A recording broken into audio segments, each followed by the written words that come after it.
تازہ ترین ویڈیوز کے لیے چینل کو سبسکرائب کر کے بیل آئیکن اور آل نوٹیفیکیشن پر کلک کریں تاکہ آپ کو ملے ہر اپڈیٹ سب سے پہلے۔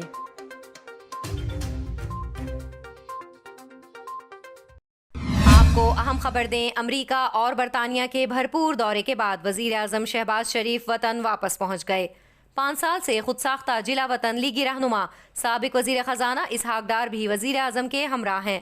اسحاق ڈار کی وطن واپسی کے ساتھ ہی ڈالر کو بھی ریورس گیئر لگ گیا۔ اس موقع پر ان کا کہنا تھا کہ جس دفتر سے نکل کر اپنے میڈیکل کے لیے لندن آیا تھا، آج اسی دفتر میں اللہ نے واپس بلوایا ہے۔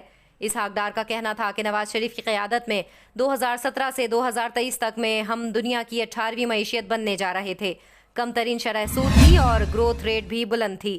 دیگر مائکرو انڈیکٹرز بہترین اور بلند سطح پر تھے اور زر مبادلہ کے ذخائر بلند ترین سطح پر تھے۔ پاکستانی روپیہ بھی مستحکم تھا۔ انہوں نے کہا کہ کوشش ہوگی کہ گرتی ہوئی ملکی معیشت کو روکیں اور اس کی سمت درست کریں۔ اسحاق ڈار کا کہنا تھا کہ میرے خلاف 20 سال کے ٹیکس ریٹرنز جمع نہ کرانے کا جعلی کیس تھا۔ میں نے کبھی ٹیکس ریٹرنز جمع کرانے میں تاخیر نہیں کی۔